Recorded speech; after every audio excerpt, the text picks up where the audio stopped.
welcome to Dive Into Reiki today with a very, very special guest, very close to my heart, Frans Stiene. I'm Natalie. I've been practicing Reiki for 15 years and I'm the author of two books, the Reiki Healing Handbook and Reiki as a Spiritual Practice. But Frans obviously is actually my mentor, teacher, and dear friend. He's been a major influence on global research into the system of Reiki since the early 2000s. His practical understanding of the Japanese influences on the system have allowed students around the world to connect deeply with this practice. And he's the co-founder of the International House of Reiki and Shibumi International Reiki Association with Bronwen Stiene.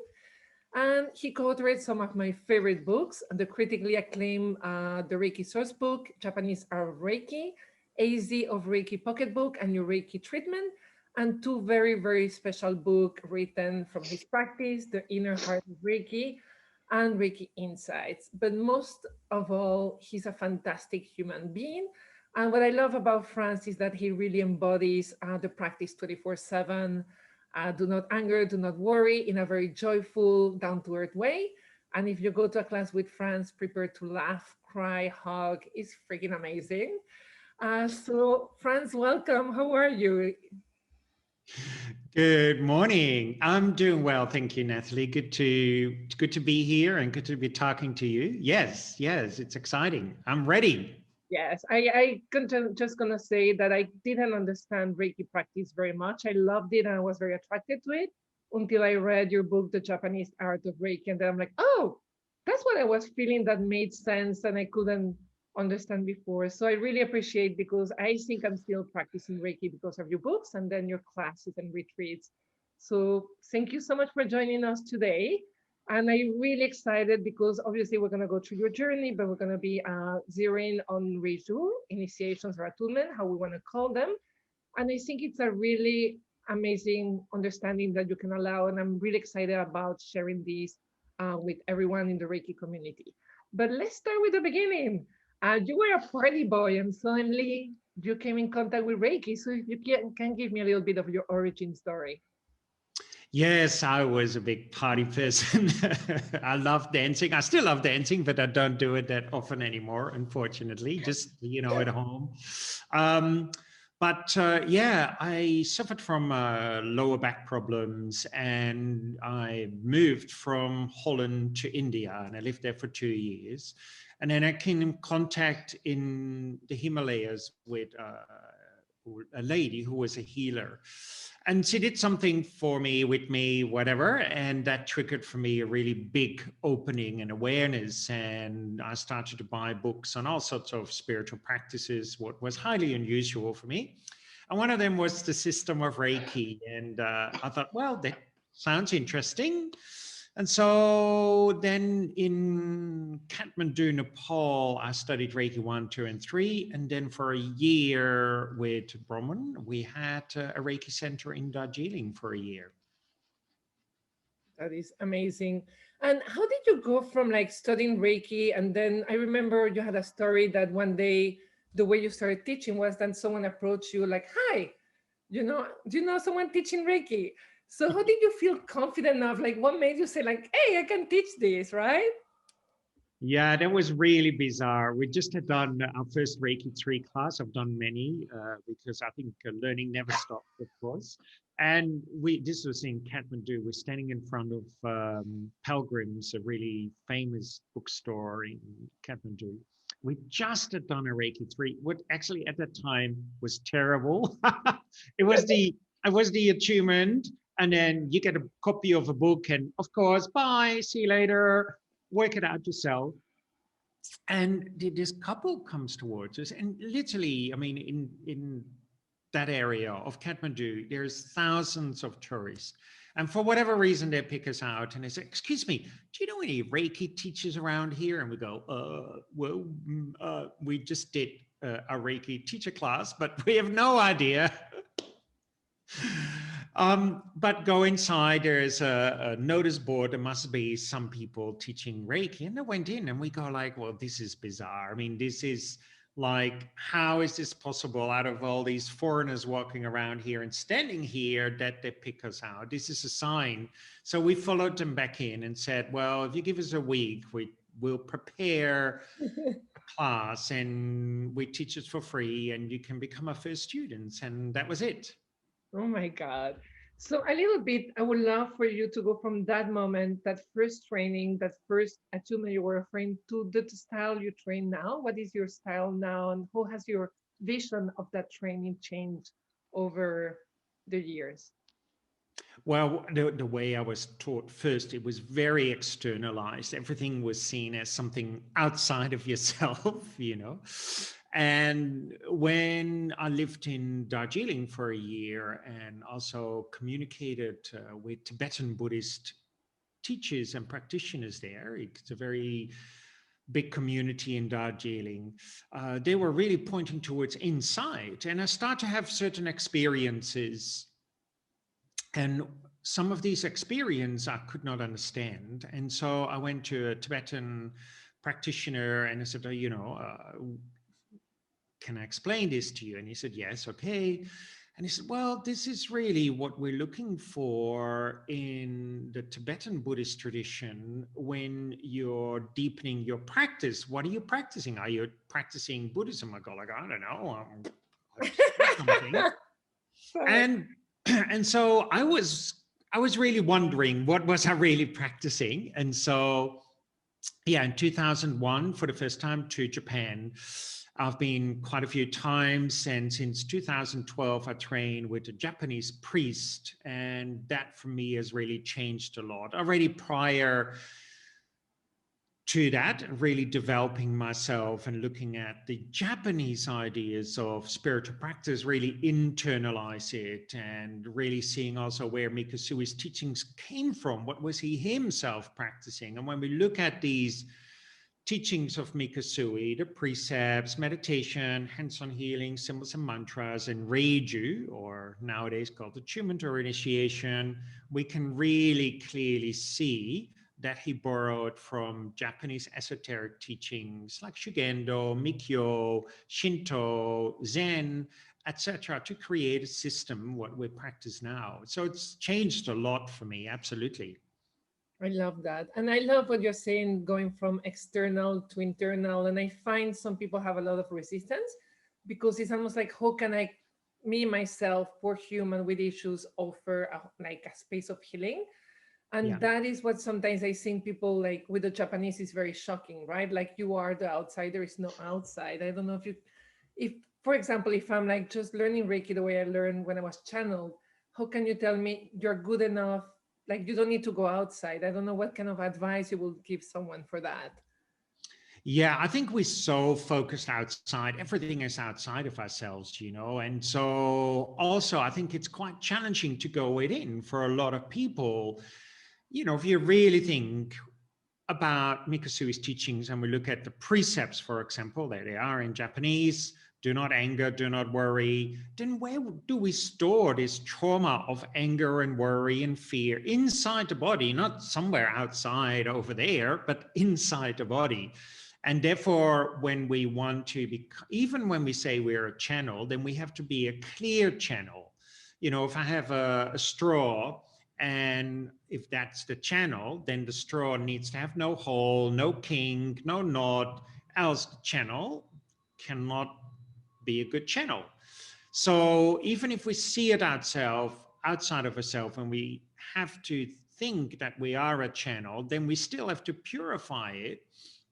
And we have to go within, because that's where we store our anger and worry and fear. But it's also challenging.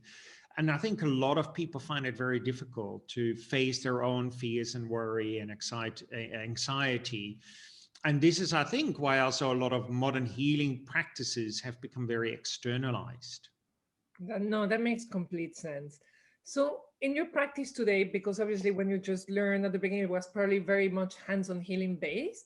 If you tell me what is your practice today and how often do you change it, what will it be? Yeah, for me, hands-on healing. I mean, of course, hands-on healing is a birthright. You know, you see it's snowing today. You see kid falling automatically straight away. They put their hands on their knee, or mom and dad run over and put their hands on their knee. It's a birthright. Doesn't mean they all have been practicing the system of Reiki, but it is an innate ability. However, of course, we can do hands-on healing with anger, with worry, with fear, with not being grateful, not being true to our way of being, and not being compassionate. And this sounds very simple, but actually is really, really deep. So if we can do a hands-on healing in that space of true compassion, what is true compassion? No attachment, completely open, emptiness, non-duality, etc., then of course hands-on healing will be something quite different. So for me, I really see hands-on healing as a byproduct of your spiritual practice. I love that. It's for me like doing hands-on healing like that is almost like it's, as you say, it takes a lifetime to get there, right? But also Absolutely. I think sometimes we see hands-on healing like, oh, I'll relieve the pain in my knee, or it didn't work because it didn't take away my headache. And we forget, but I'm feeling calmer and happier. And that is a lot more important. So sometimes we really go for this healing and fixing Yeah. versus just exploration of the self in a way. Yeah, and you know, this is so clearly, again, Mikasui pointed it out so clearly in the precepts, you know, it's all about the mind of no anger, the mind of no worry, the mind of being grateful, the mind of being true to your way and your being, and the mind of being compassionate. As we all know, man, that is difficult. Shit, that is so difficult, right? Particularly at this time. So nowadays also instant classes, instant attunement, radio initiation, and then we go like, oh yeah, but it's not working, and I still feel angry, I still feel worried. Yeah, but have you sat on your butt and do your practice? Because that is really where it takes place.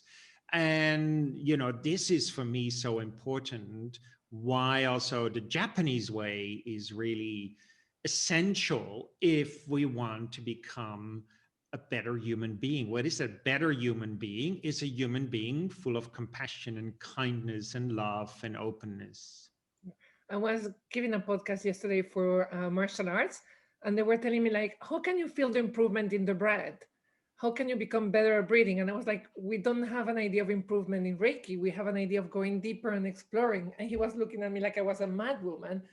But I think that is such an important shift, even in martial arts or in Reiki. Like, it's not about fixing yourself. It's really about getting to know yourself or your true self, right?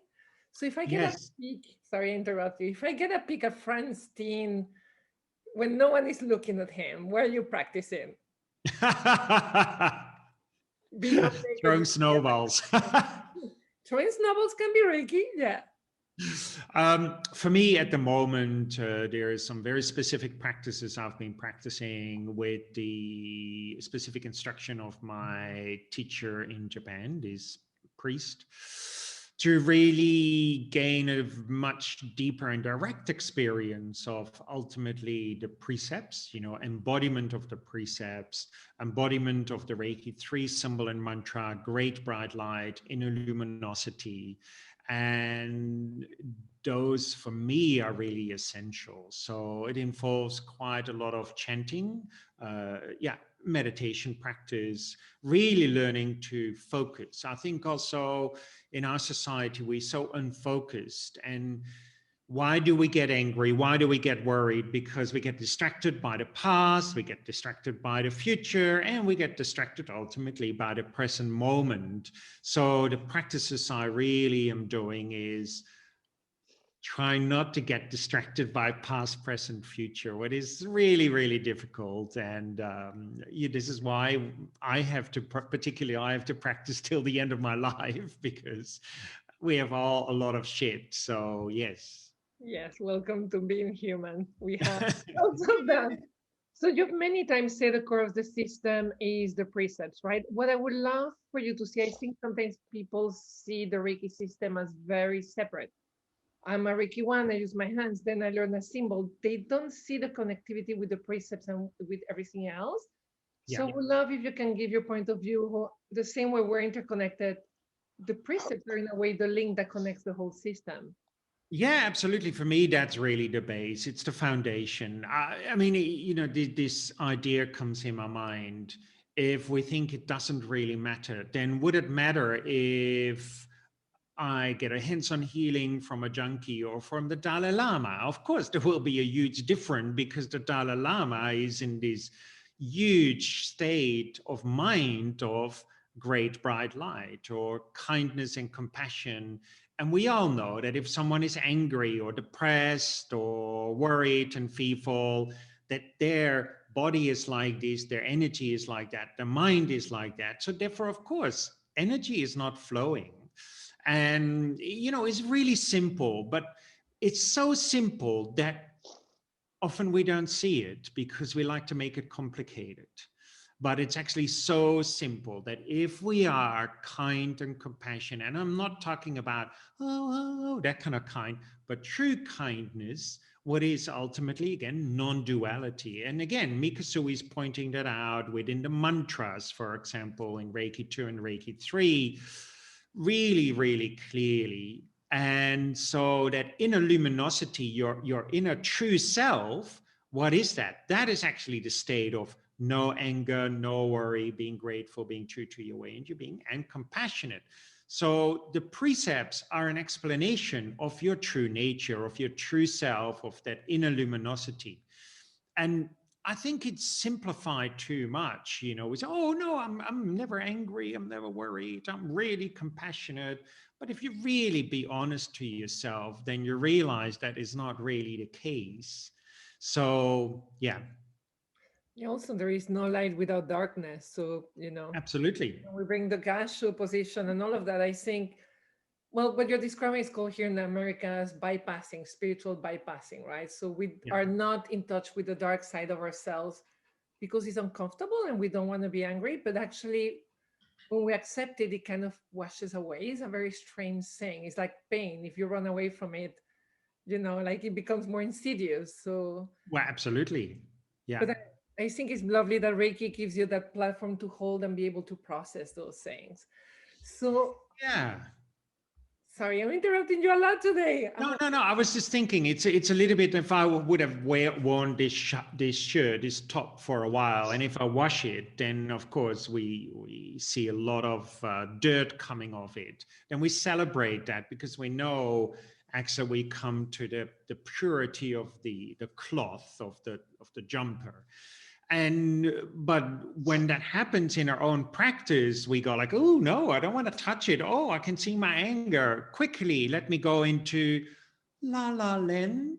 And therefore meditation, mindfulness often as well, yoga, tai chi, qigong, the system of Reiki often has moved the other way and has become an escape, really, instead of really dealing with your anger and worry and fear, so that you can lay bare your innate compassion. No, that is a big, big true, and I think it's becoming even more true because we're teaching Reiki without any grounding. So Yes. most of the trainings are really in probably the heaven center, what we call the heaven center, which is your connection to the source, but Yeah. it's la la land, right? If you don't bring it into the body, because if you don't embody it, it becomes spiritual bypassing because it's angels and happiness, and then you crash, lose your keys, lose your job, and become more emotional. So if someone is feeling a little bit emotional, la la landy, and a little bit unstable with their Reiki practice, which I'm getting a lot of feedback from some of my students, what is the one thing you would recommend?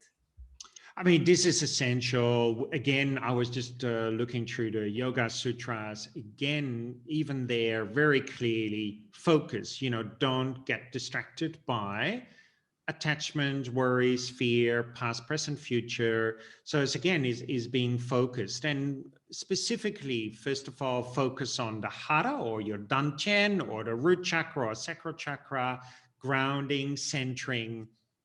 Essential in this time when there is so much stuff here, as you say, heaven stuff, and we're not really grounded. So with this upside down pyramid, we go wee like this. And therefore we're so unstable, and therefore we get really quickly angry and worried, etc.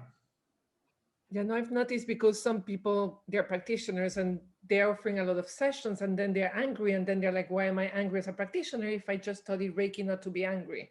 Yeah. So it's basically like of grounding, as you say, right?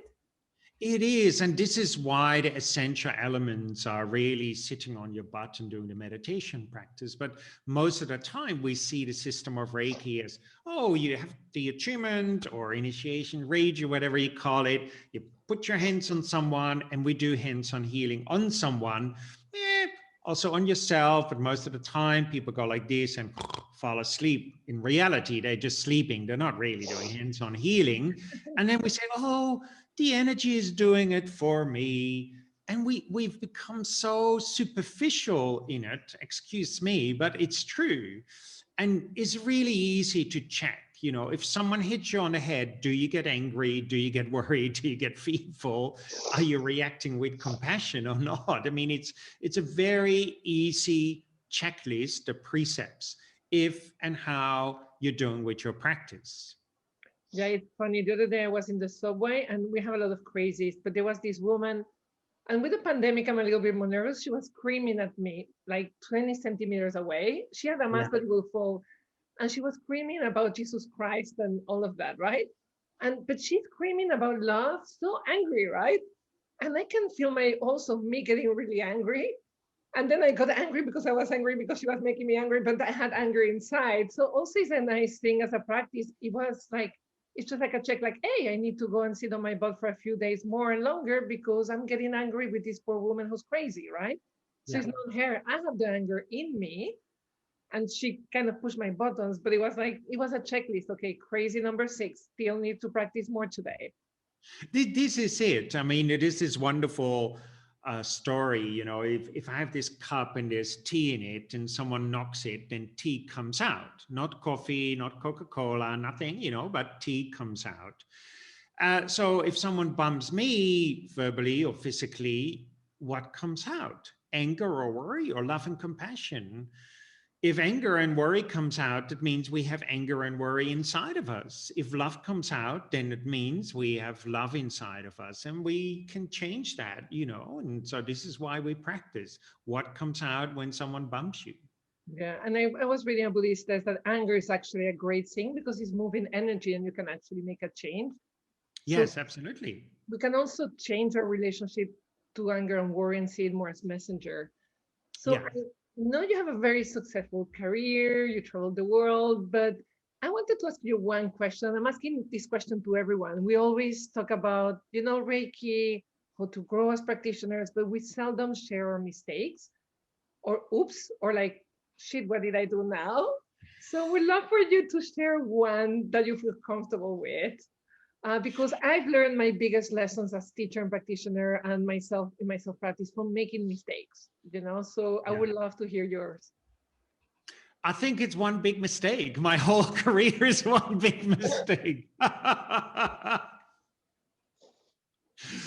I think, like this is the problem. I think we're, for me, ultimately, I think my biggest mistake is really that I often fall back on that ego thing, the me, poor me, I is a very common thing for me. So that's as you say, like anger, it's a really good tool, and say, oh, Frans, you're getting distracted again with the me thing. No, it is a great book, and it's called No Self, No Problem. Of course there is a self, but if we have let go of the I, right, of the me thing, then we're okay. Oh, it's in the precepts. Who gets angry? I get angry. Who gets worried? I get worried. No one home to get angry or worried. So yeah, my issue is sometimes I have very specific things what I find really difficult to let go of, and but they're great learning tools for me as well. So in a way, I don't really see them as a mistake, because when it happens, I realize, oh, I need, as you said, I need to sit more on my butt. I need to work on this. And so therefore they're really great pointers for self-exploration. Yeah. See, maybe we're getting more compassionate than we think, with ourselves. But this, so Yeah. I love that. And again, you're human and a Leo. So the I thing is very, Wow. Wow.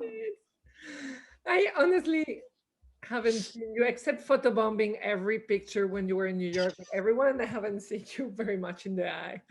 So I wanted to, before we end with your goal, I wanted a little bit to zero in on attunement. So that, I've been this, especially with the pandemic, Yeah. I noticed how, as practitioners, we don't have a deep understanding of what an attunement is. And again, for everybody, attunement, initiation, reiju is all the same thing. It's the procedure or the ritual where the teacher kind of trains their student, or initiates will be a better word. But I've had people trying to sell me attunements for $40. I had people calling me to get an attunement so they could sell sessions for 100, but they wanted to pay me 30. And I've also had people saying, like, of course I can do an attunement if I check my notes from 3 years ago.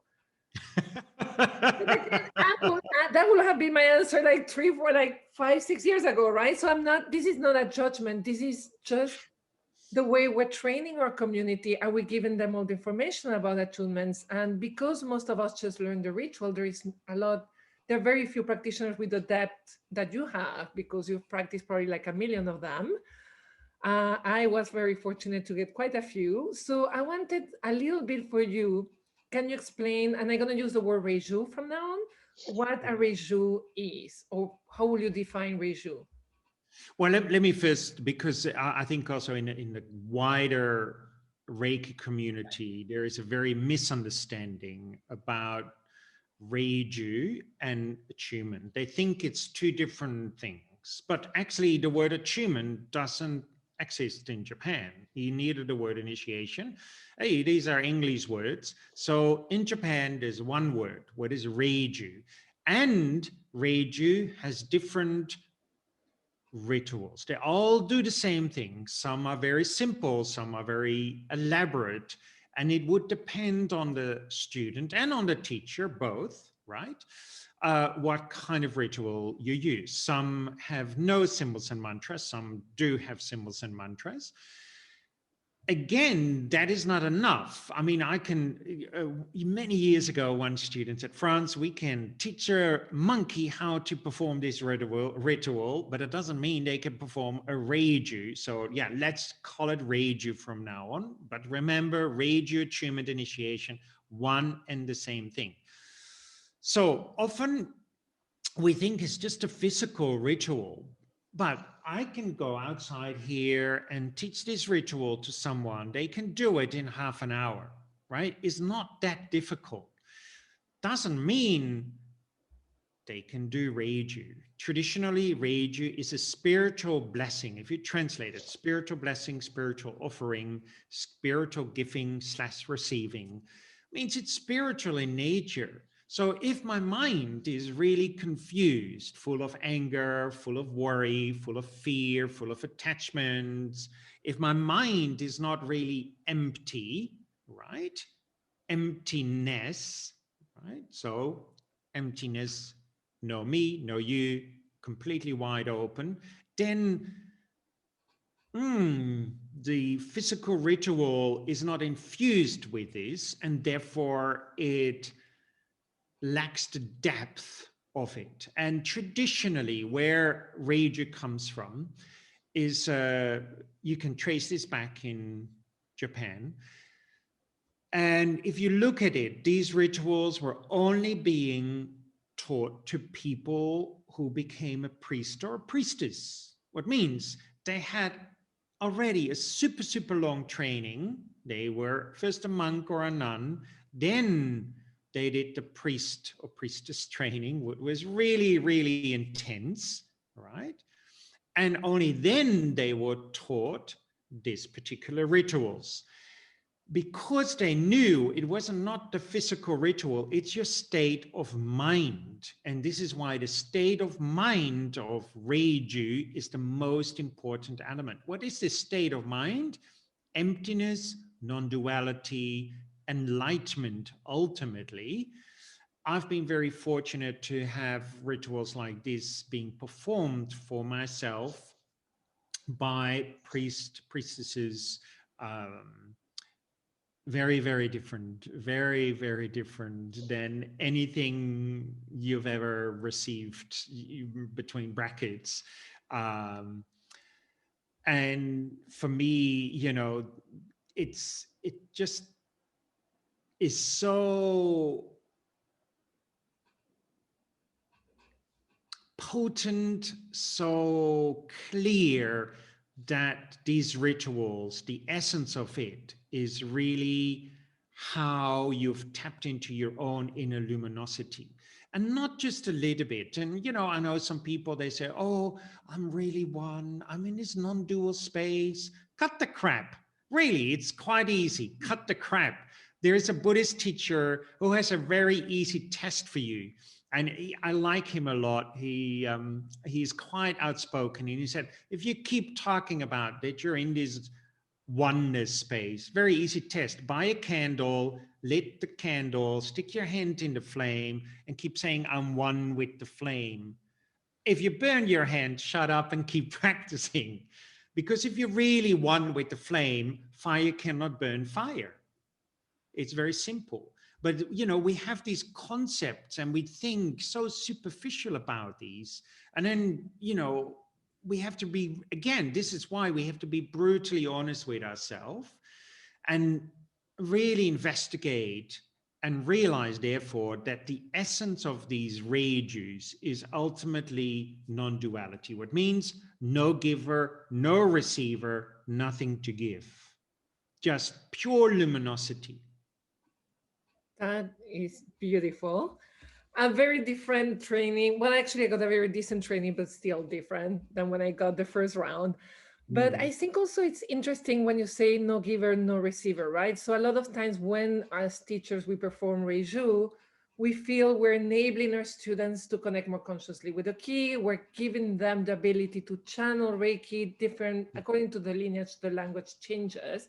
But you're talking that as a teacher, you're really no giver and there is no receiver. So can you just elaborate a little bit? Yeah, I mean, for me, really, it's about realizing that you are Reiki. Mikasui again pointed that so wonderfully out, that your essence is already great bright light.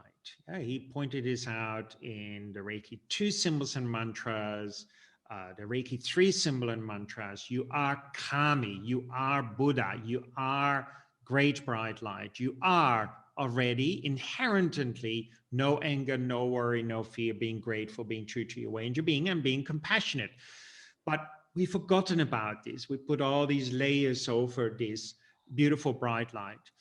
So Reiju is not that I give you light. I'm not giving you Reiki because you are Reiki already. Hopefully, during the Reiju, you can become aware that you are this luminosity already, maybe for a split second. This is why I really like Mrs. Takata's translation as initiation. You will have maybe the initial experience that you are for a moment, maybe a split second, oh, here is my great bright light. Here is my no anger, no worry. Here is my compassion. And when we have that for an initial experience, we can use it as a seed, right? As a trace. And then we have to water that seed, of course. And it's very simple. Some people say, oh, but you only need 1 or 2 or 5 or 4 initiations, depending on the lineage and tradition. And that's it. And I don't believe in this. And it's, again, very easy to test because the essence of the system of Reiki is the precepts. If one initiation or Reiju, an attunement, brings you into full state of no more anger, no more worry, no more fear, etc., that perfect, right? But we all know that even after 10 of those Reijus, that is definitely not the case. So it means 1 Reiju or 1 attunement or 4 Reijus or 4 attunements is not enough. You have to again and again and again until one day this initial experience is a full-blown experience, and for the rest of your life you're in this space of luminosity, no anger, no worry, and no fear. And even then we have to receive more Reiju attunement, because even if I have a diamond and it's pure and clean, if I let it sit, it still attracts dust. So if I don't dust it, it becomes dusty. So again, we have to, but nowadays, no, only 4 or only 3, and that's it for the rest of your life. again, be honest with yourself and check for yourself. These 4 attunements or reijus or initiation bring you into full space of no more anger, no more worry, no more fear, etc. Then we have to honestly say to ourselves, no, that is not the case. No, and every lineage has a very different approach. I know, like when we practice Japanese traditional, we actually even offer attunements in Reiki circles, which is frowned upon from some lineages. So again, every lineage may have different rules. So Yeah. what would you recommend, even if I'm like a Western practitioner, in terms of how do I share attunements with people? Well, again, it comes from your own direct experience and how deep or how have you laid bare your true self. That is really, it comes essential. I use often this very simple explanation, and it's a little bit like this. Let me see if I can get a word. This is the great bright light, right? So if I do read you or even healing on you, and I come with my luminosity, I shine on you, then hopefully you can find your luminosity. But if I am still touching in the dark, no light, because I haven't really sat on my butt to do my practice, I still have a lot of anger and worry and fear, then I come to you. You might, of course, you might feel something and you might sense something, but you haven't really have the possibility to find your light because my light is still covered with all this shit, right? Indeed. So if my light, true practice, is that brightness is laid bare more and more and more and more and more, then of course there is more possibility for you to find your luminosity, right? Sometimes we stick our luminosity in a furthest corner of our mind. So if only a weak light comes, that light is not reaching the light of the furthest corner of your mind. That makes sense? Makes total sense. So therefore, again, the more I've laid bare my luminosity, my great bright light, the more possibility there is for you. But again, it always takes 2 to tango. So for you to receive, this needs to be And empty, right? And this is, we often also don't know how to receive, because what is that empty? I need to be empty when I receive. Empty of the self, empty of attachment, empty of worry, empty of fear, etc., etc. I can see how sometimes when someone has a very like emotional reju or powerful reju, whatever we want to label it, which we shouldn't. The second one, the expectation make it like it's almost really hard to be in the space of reju, right? So Yes. expectations are a big thing when it comes to experience, and when you're experiencing it or receiving quote marks, Yeah. it's really so. Also, and again, I want to have this podcast to present POVs, and everybody will have a different POV on this. So I don't want my next question to sound disrespectful to anyone. But now they're also sending attunements to upgrades. So I wanted to have your traditional, like again, every POV and every lineage has a different point of view. But when you come from the Japanese tradition and you hear an attunement to an upgrade, how could you see that from your lineage or from your point of view? Well, again, we only have to look at flower arrangement, Zen, Japanese martial arts, all these Japanese traditions. I'll talk about the same thing, non-duality, right? So in that you are the universe already. So how can I get an upgrade? Right? An upgrade is really dualistic. You have this, and now I get you this. And then, of course, 6 months later, they have to have another upgrade, what probably cost another few $100s. So for me is really a great marketing skill, really, to be it bluntly. And we fall for it because we want more upgrades. Oh, why? We have that constantly on our phone. Upgrade, next upgrade. Wow, now we have the iPhone 29, XYZ and we get to buy it. And now we have an upgrade with our Reiki. And now we have Reiki ZYQ, what is even more powerful. But then we give our power away because we are the universe. This is the most important element, what Mikasu was trying to tell us. And all these Japanese spiritual teachings as well. You are the universe. What means you have everything inside of you already. It's an act of remembering in a way. It's about remembering, yes. No, and I love that you were so open. I really appreciate it because I want, and again, if I have someone who works in upgrade with a different point of view, I want to have all of that because I Yeah. see one thing sometimes in our community, we're not that open about what we think about things, but I think it will help that we all give our point of view over these different things because if not, we don't understand it. We basically have only one source. Yeah. And I trained as a journalist, and I needed at least to have two sources to be able to quote anything when news were real in the Absolutely. 90s. Yeah. You know, and if I didn't have two sources, it wasn't a fact. So I really appreciate you being open with that. So keeping on with that, remote attunements. What is your POV on remote attunements? And it's becoming really, really probably a point of like design during the pandemic, right? So I would love your honest opinion as well. Well, I think, this is a problem we have nowadays that people think that for Reiki, all you have to do is have the attunement, voila, and that's it. Now you are a Reiki 1, now you're a Reiki 2, now you're a Reiki 3. They think often also that the Reiki attunement makes you into a Reiki 1, makes you into a Reiki 2, makes you into a Reiki 3. And we don't really have to practice. No, the energy is intelligent. It just flows wherever it's needed. We have simplified it so much. But if we really think about it, like really, really clearly think about it, then ultimately we come to the conclusion that it doesn't make any sense at all. So, of course, healing, Reiki, we can go into that space of beyond time, distance, etc., non-duality.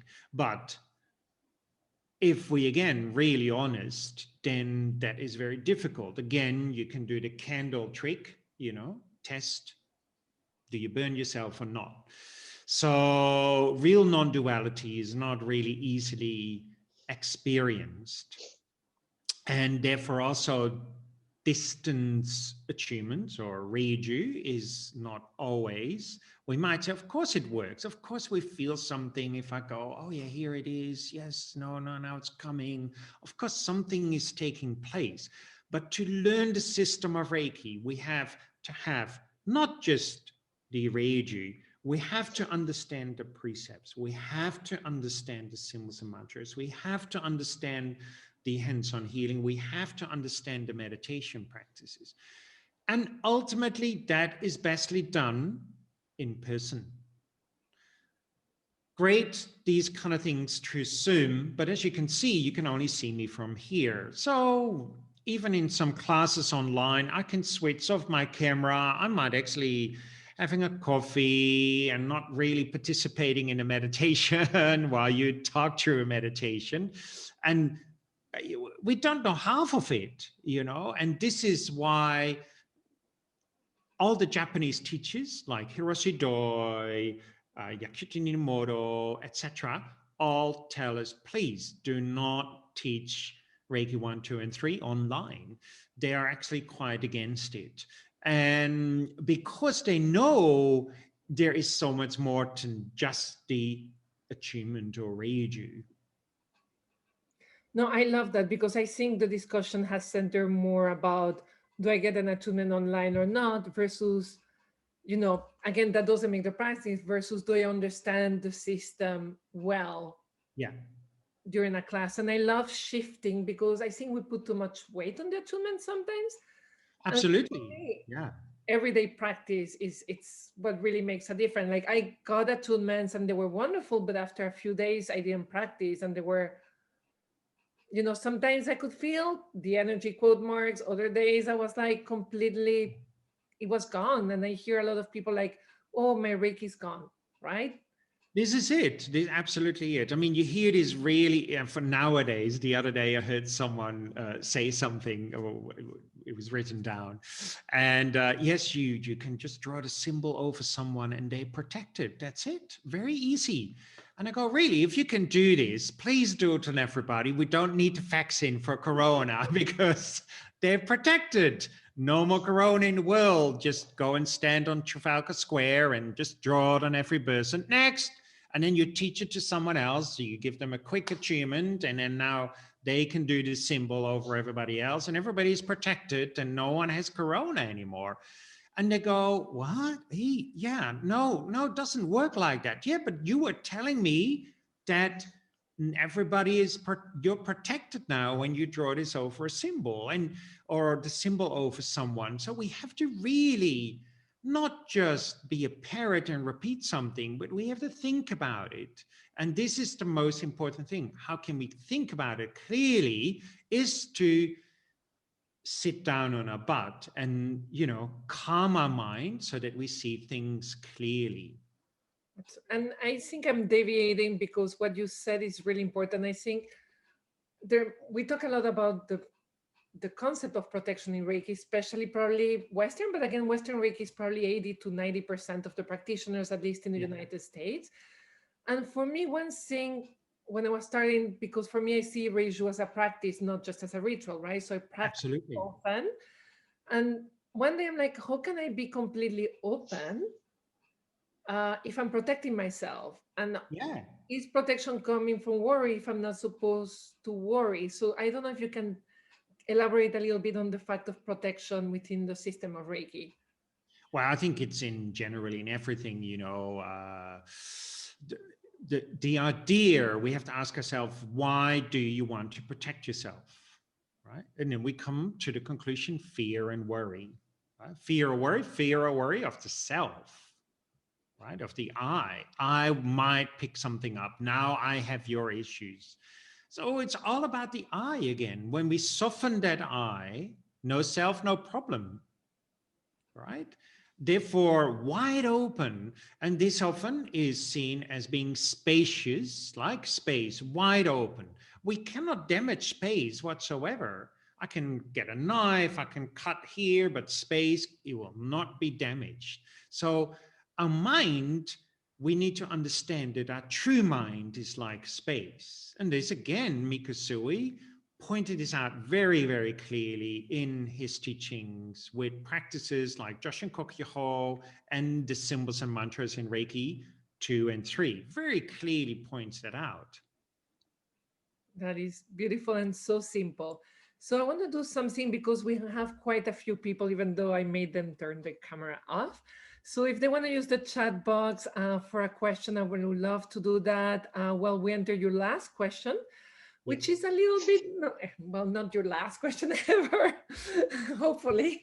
Don't stop talking to me after this. So it's a little bit like, again, you've been practicing Reiki for many years. So it's a double question. How do you keep your practice fresh and juicy? Because I think some of us, by repetition, sometimes we lose a little bit of the juice in our practice. Yeah. And a little bit, what is your goal? So again, you're doing a practice, where are you headed with that practice? I've never been really goal orientated at all. For me, I've never been also in work, in life, in anything goal orientated. It doesn't interest me. I'm just doing what I'm doing. Someone said an old friend who lives in Haarlem, where I live now. He said, "Oh, Frans, you'll be doing this for the rest of your life." And I said, "Well, if I don't like it anymore, I do something else, go and work at the supermarket or whatever." He goes, "Really?" I said, "Yeah. Else I will do my students a disservice." So for me, I'm not very goal orientated. Just enjoying the moment as much as we can. Not always easy, but so for me, the practice, yes,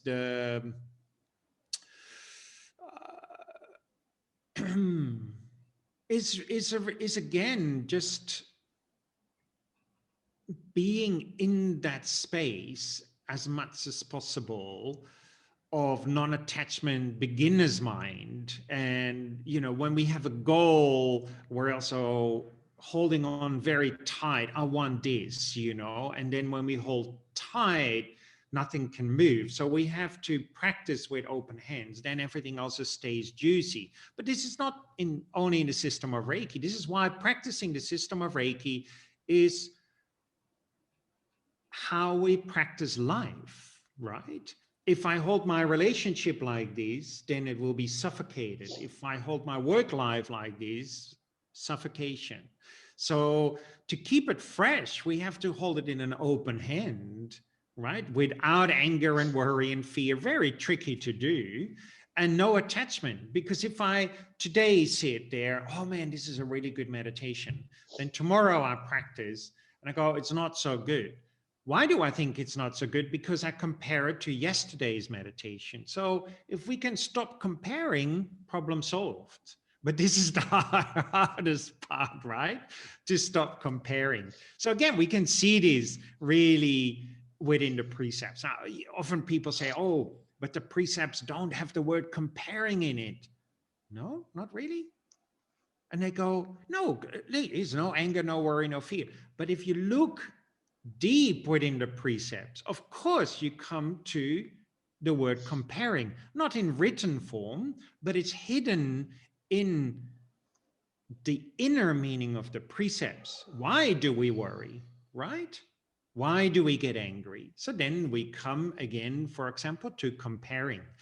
And so if we can stop or soften our comparing, then our practice, our life stays juicy. No, that is true. And I love the part about not grasping with the like the closed hand, right? Because that's what we do. And the other thing is I love because your practice is very joyful. And I honestly that has been an inspiration for me. I only teach if I feel like teaching, I will enjoy it. If I start seeing it as a chore, which I tend to do in my life, I tend to take everything and make into very structured, Yeah, then I stop, right? Because it should be a joyful experience for students. absolutely. And you're pretty good at joyfulness during class. But I think this is also, I think, a really tricky one is where people start to practice Reiki to earn a living. And this, I don't think, is a good thing. We have to practice to have a direct experience of our great luminosity, of our inner luminosity. Then we can share that as a living or to earn some money. So Dogen, a Zen master, I think I'm paraphrasing here, he said, within food and clothing, there is no enlightenment, but within enlightenment, there is food and clothing. And, you know, for me, this is so important. So we have to check also as Reiki teachers and practitioners, our motivation. What is our motivation? No, and I love that because I think a lot of us are struggling, especially with the pandemic. But most of us, we learn Reiki too, and we want to make it a business, right? Because it's a very pleasant thing. Yeah, But then what happens is, first of all, it's not an easy thing. We're not that well trained, or we're not trained as entrepreneurs. yeah, And then for making money, we start sacrificing or just changing our practice, right? yeah, It's and yet the most successful people I know and having a practice are people who actually are living the precepts all the time, and then some really good marketing people as well. But in general, the people I respect that make a living out of it, they are very compassionate and centered people, very grounded people. yeah. So I think for me, for example, it's transformed. Like I freelance, I do advertising, but now I'm grateful for advertising because it allows me to live my practice as I want to. And because I'm not really good at handling the money part with Reiki, right? Because I don't want to change the way I teach, I don't want to change the way I communicate. That is really important. Absolutely. So I think also having, and this evolves, but I think for all of us to have clear that is a little bit difficult sometimes, especially with when we come out of an 8-hour training with the professional certificate, right? Yeah, then we come back to integrity, really, ultimately, right? Being honest. And, but this, we live in such a instant gratification. Quick, quick, quick, and now I'm a Reiki master. Hmm. I know. Well, we all been through that. And I love, like, I know, like, there is no mistake, we learn from it, but I really appreciate that my first trainings were a little bit off, because I went through, it was really hard for me to have like a steady practice, a daily practice. And I'm actually very grateful, because when, like, most of us go through this, you're Yeah. very focused and you always practice, but it makes you understand and value when you finally get like a deeper, richer practice, and it's something you don't want to sacrifice that easily, right? So Yeah, absolutely. I mean, this is why I like going to my teacher in Japan. He really presses buttons. He's not taking any prisoners. He's checking to see, do I get angry? Do I get worried? Do I get fearful, etc. And, he's really keeping tabs on the way I practice, the way I teach, the way I behave. And they are very, very dedicated. I mean, you talk about practice from like 4 a.m. till 11 at night for a week and a half or 3 weeks, really making sure you have this direct experience as much as possible of your great bright light. what happens when you get angry? Do they not talk to you or laugh at you? Oh, when I I never ask you that. I do get it. I do get angry sometimes, but I think when I'm really getting angry, you don't want to be in my neighborhood. I can't remember the day that I got really angry. It's a long, long time ago. But then I have this. I don't know. I'm a Leo, and then I feel like there's this black coming over my eyes, and I could bite someone's head off. And it's rare that I have that kind of anger. It happened, of course, in the past, definitely, but I can't remember the exact date anymore. But it's a long time ago. Some people say, "Oh, you're a bit angry." I said, "No, no, that is not really angry. I might be a bit pissed off, but if you see me angry, then you know really that I'm angry. I'm Well, gonna bite your head off." I hope I want my head on my neck, so I hope I never see you angry. Me neither. I don't like it. it's, I think the most I've seen is a little bit irritated when people change the chairs and they're not exactly the way they should. That's my OCD, right? Do not worry, Franz. So I wanted to show you a drawing. Well, the description for the drawing you gave me, I'm not going to share it, but so I did this drawing for you, and I hope you like it. I will be sending it next week or the other, according to the snowstorm falling right now and the mails. So this is the drawing, and I hope you can see it. I don't know if you can see it well. Oh, that is beautiful. Yeah, it's I basically love it. female nature, non-duality. Has a little Yeah. bit of movement. It's not stiff as my usual drawings. No, I love it. Thank you. Beautiful. I'm going to frame it and put it somewhere in my. And if not, you can send me a text saying I hate it. Do another one. No, I love it. It's But great. I really enjoy doing it. So I really, I hope you like it. And there is no pressure to put it on your walls. You can burn it, you can keep it. I just maybe with lots of love, it will go there. And I really want to thank you for the time that you share with us and all your amazing wisdom, for just being so honest and open and talking things that sometimes for some people may be a little bit, whoa, what is this, right? So because we all practice differently. And again, I do want to bring all those point of views. We'll have different Reiki masters expressing their own. I think as a community, again, do not worry, do not anger. The more we learn to Absolutely. listen and respect the points of view, we can actually gain a deeper understanding of the practice, which is the whole idea of this endeavor. And for those of you who wants to reach Frans, where can they reach you best, Frans? My website, www.ihreiki.com, Facebook, Frans Stiene or International House of Reiki, etc. You will find it. And you're pretty approachable. You always answer. Even when you didn't know people, you answer. So I want to say As that much as possible, I try. every morning with a croissant, very fast, That's it. unless you're really freaky and then you scare him off. But I also want to announce that in March, we're going to have Caitlin Prasad. So we're switching from deep Japanese Reiki to animal Reiki, but she's a beautiful practitioner with lots of experience And honestly, I was reading a lot about her and hearing a very Japanese approach to animal Reiki that felt very beautiful. So I'm excited about that. And Franz, there are no words to express my gratitude for this podcast, for just being the bright light that you are.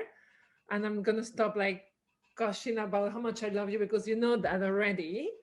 But still, it has nothing to do. I want to say that we have very clear boundaries when your teacher, you know, you're an amazing teacher and we're like student and teacher. So I really appreciate all of this. Any last words? Famous Yeah, last words? always great to hang out with you and practice together. And also, yeah, I think this is really important to laugh and have fun and do great things. And that's a life, yes. And I think it's the first serious thing we do after my series of how to survive Frans Stiene as a host. So I'm That's glad it. we could do Those are something great. different.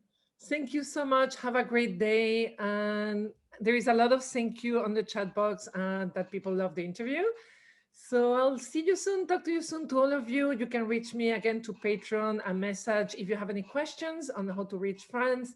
It will be posted with all his information on the Patreon homepage. It will also be on YouTube in around 5 days towards the end of the week, Spotify, the iTunes, all the podcast apps that you may want. So you can enjoy this interview and maybe replay it because there is a lot of beautiful information here. Thank you so much. Thank you. Beso.